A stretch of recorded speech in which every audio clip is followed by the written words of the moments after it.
শ্বশুর বাড়ির ভালো বৌমা হতে চান তাহলে আপনার কিচ্ছু করতে হবে না, শুধু মুখ থাকতে বোবা আর কান থাকতে বয়ের আর চোখ থাকতে অন্ধ হয়ে যান, দেখবেন আপনার চাইতে ভালো বৌমা পৃথিবীর কেউ হইতে পারবে না। ঠিক আছে, শ্বশুর বাড়িতে কিন্তু আপনি যেই মুখ চালায় কথা বলতে চাইবেন, সত্যটা দেখতে চাইবেন, সত্য কথা শুনতে চাইবেন, সত্য কথা মুখ দিয়ে বাইরে করে কবেন, সেই থেকে আপনি ওই বাড়ির জঘন্যতম বউ।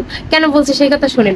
আপনার শাশুড়ি আপনার সারাদিন করবো যে বাপের বাড়ি থেকে কিছু শিক্ষা আস নাই, কোনো কাম করবি সারাদিন কিন্তু খাইতে পারবি না ভালোটা, যা পাইলে তলে থাকবে তাই খাইবি। তখন আপনি যদি সবকিছু মানিয়ে নেবেন যে সারাদিন কাম করবেন, দেওর বাসুর সবার খেদমত করবেন, শাশুড়ির পাও টেপবেন, শ্বশুরের চাল আনাই দেবেন, 70 বেলা জামা কাপড় দিয়ে দেবেন, জামা কাপড় আয়রন করে দেবেন, সব কাম করবেন। কিন্তু খাইতে গেলে রান্না খাইবো না, অন্য ঠান্ডা খাইবো, দেবর মাথাটা খাইবো, শাউরি সৌরে, মানে আপনি কিছু চাইতেই পারবেন না। আপনি যদি তখন এক পিস গোসান তখনই আপনি সবচেয়ে খারাপ বৌমা। তার চেয়ে আপনি চুপচাপ থাকবেন, কোনোভাবে পাইলে খাবেন, না পাইলে চাইবেন না। ঠিক আছে, স্বামীর প্রতি আপনার কোনো অধিকার থাকবে না, আপনার শুধু কামেন মাইয়ের মতন থাকতে হইব। ঠিক আছে, স্বামীর আপনার অর্ডার করতে করা যাইব না, হলে ভাববে কি হাওড়ি আরে আল্লাহ ফুলাটা আমার লয়া গেল, ফুলাটা পরের জি লয়া গেল, ফুলাটা নিয়ে ভালো মন্দ খাওয়ার লাগে স্বামীর লাগে গুজুর গুজুর ফুসুর ফুসুর করে। মানে হ্যাঁ গো, মন রক্ষা করে চলবেন, মুখ দিয়ে কোনোটা টু শব্দ বাইর করবেন না। দেখবেন আপনার চাইয়া ভালো বউ তকমার কেউ পাইবার পারবো না।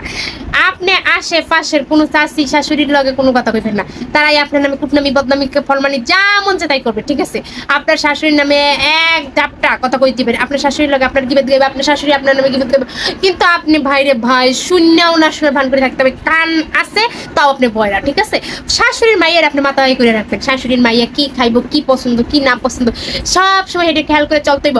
কিন্তু ভাইরে ভাই ঘরের যা আছে সব শাশুড়ির মাইয়ার, শাশুড়ির মাইয়ার যা মানে যদি বাড়ি থাকে তাও শাশুড়ি মাইয়ার, যদি ভাঙ্গা পাতিল থাকে তাও শাশুড়ির মাইয়ার। ঠিক আছে, কখনো কইতে পারবেন না যে আমার, কারণ আজকালকার শাশুড়িরা দেখবেন খালি কবো কি এটা আমার মাইয়ার, ওটা আমার মাইয়ার, তুমি এটা আমার মাইয়ার করবো, এটা হারে ভাই মনে চাইলে সংসারটা উড়াল করে দিয়ে দেয়, উত্তাল করে দিয়ে দেয়, তাও এত ফেরের ফেরের করে কি লাভ, খুদ্দাই বউগুলো আগে কিভাবে সম্পর্ক খারাপ করবো এই জন্য সব সময় শাশুড়িরা অ্যাক্সেস আগায়া থাকে।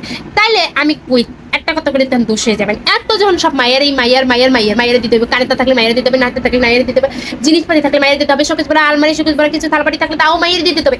তাইলে রে ভাই বৃদ্ধ বয়সে তোমাকেও মায়ের নিয়ে যাক, কি লাগে পোলাতে ধুয়ে যাইব, এটাই তো আমি বুঝি না। এখন এই কথাটা শোনার পর কিছু কিছু মানুষ আয়ান কইব কি আপনি সারা ভালো না, আপনি ফুতের বউ হিসেবে ভালো না, আপনি পরের জি, আপনি হাউরির কোনোদিন মা ভাবতে পারেন না, এটা সবাই আয়া কইব। ঠিক আছে, আমি বলে গেলাম এই ভিডিওটা। ঠিক আছে, এই ভিডিওর কমেন্টে আসছা আমার আজকে যেই ধোয়া ধুইব মানুষ